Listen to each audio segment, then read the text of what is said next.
الحمد لله والصلاة والسلام على رسول الله أما بعد. السلام عليكم ورحمة الله وبركاته. حديث كان أما كلن كان وكل ما أن رجينيو إنay silsilad noqoto insha allahu tacaala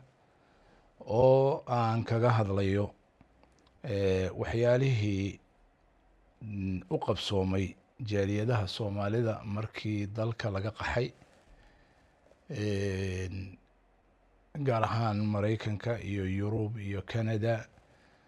iyo africa meelo ka mida, halkaasoo ay muujiyeen jaaliyadaha soomaaliyeed iyo dadka soomaaliyeed ay muujiyeen waxyaalo aan ka muuqan jaaliyadaha kaleeto oo muslimka ah oo lamidka ah, taasoo ah firfircooni, isku duubnaani, wax qabsi, wax la qaybsi bulshooyinka ay la nool yihiin, la qabsi dalalka ay ku nool yihiin, hadday noqoto dhanka bulshada, dhanka siyaasadda, dhanka ganacsiga, dhanka shaqada iyo dhexgalka bulshooyinka ay la nool yihiin. Marka dad badan oo muslimiin ah oo yimaada gaar ahaan carabta oo yimaada dalalkaas waxay aad iyo aad ula yaabaan firfircoonida bulshada soomaaliyeed. taas macnaheedu ma aha inaanay soomaalidu lahayn inaanay lahayn ceeba, inaanay lahayn waxyaalo lagu dhaliilo, inaanay lahayn waxyaalo badan oo lagu dhaliili karo baa jira, waxyaalo badan oo ah baa jira oo qabyaalada iyo waxyaala lamidka khaasatan ka mid tahay, maadaama ay yihiin bulsho asalkeedu ahaa reer baadiye u badnayd ama asalkeedu baadiye kasoo jeedo iyo xoolo dhaqato, laakiin waxyaalo kale oo fiican oo bulshooyinka kaleeto badanaaba ku yar oo aan laga helin ayay leeyihiin. marka dadku waxay la yaabaan, war bulshadan sidan u firfircoon, sidan u geesisan, sidan wax qabsiga u leh, kartida u leh, hal abuurka u leh, sidee bay ku dhacday dalkeedii inayan intaas ka muujinayn oo dalkii burbursan yahay, dib dhacsan yahay, nabadgelyadiisii iyo dowladnimadiisii aanay weli si fiican u taabagelin, dagaaladii ehliga ahaa oo ay la qaxeen ama dagaaladii sokeeye kadib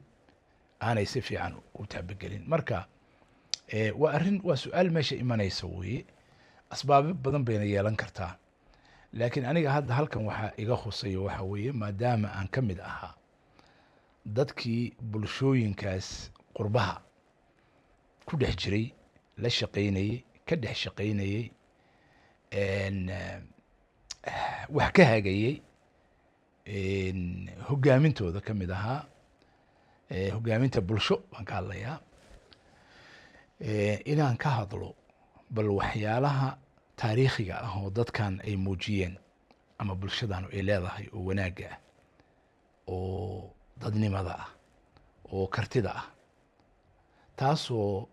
igu beertay inaan aamino inay bulshadanu leedahay hal abuur, inay leedahay karti ay wax ku qabsan karto, inay horumar degdeg ah gaari karto haddii ay hesho isku dubaridka iyo hogaaminta iyo kalsoonida ay u baahan tahay, hadday hesho inay gaari karto horumar weyn.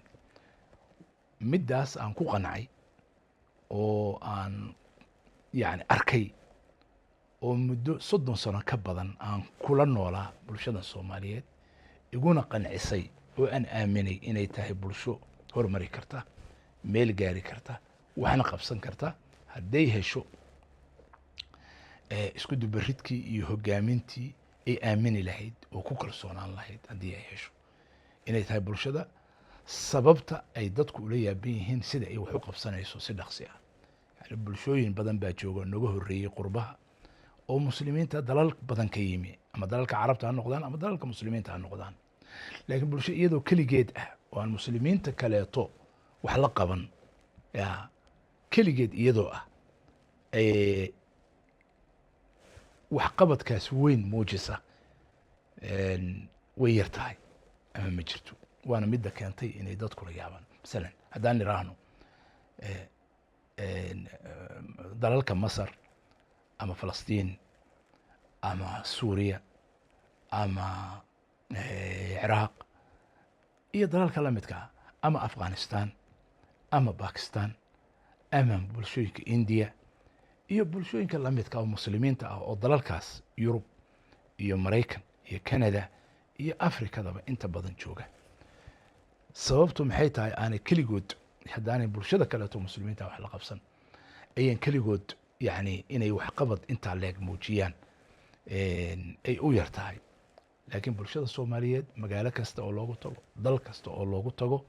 la arkayo inay iyaga oo soomaali ahaan isu urursaday isu biirsaday xoogooda isu geeyey dadaalkooda isu geeyey ay wax badan oo muslimiintii kaleeto kula intifaacaan oo la wadaagaan ay sameeyaan oo ay ugu qumaan oo iyagu culayskeeda qaadaan hadday tahay xagga shaqada iyo hadday tahay xagga dhaqaalaha iyo hadday tahay xagga waxqabadka. marka sababahaas aanu aaminay ayaa keenaya inaan ka sheekeeyo qaar ka mid a waxa aan u soo joogay ama aan soo arkay ama aan ka soo qayb qaatay ama aan kala shaqeeyey bulshadaas sababtaa darteedna aanu aaminay inay tahay bulsho wax qabsan karta horumar gaari karta haddii ay hesho hoggaankii iyo isku dubaridkii iyo kalsoonidii oo wax walba asaas u ah in ay meelo fog gaari karto dalkeediina uu dhismi karo muddo kooban ilaahay idankiis uu ku dhismi karo horumarna ku gaari karo. marka taasoo nagu goleeyahay bal inay ku abuurto dadka soomaalida ah war dadka soomaaliyeed oo gaaray jaaliyadaha soomaaliyeed oo qurbahaas jooga oo gaaray guulahaas badan iyagoo isku duubnaan muujiyey oo wax wada qabsi muujiyey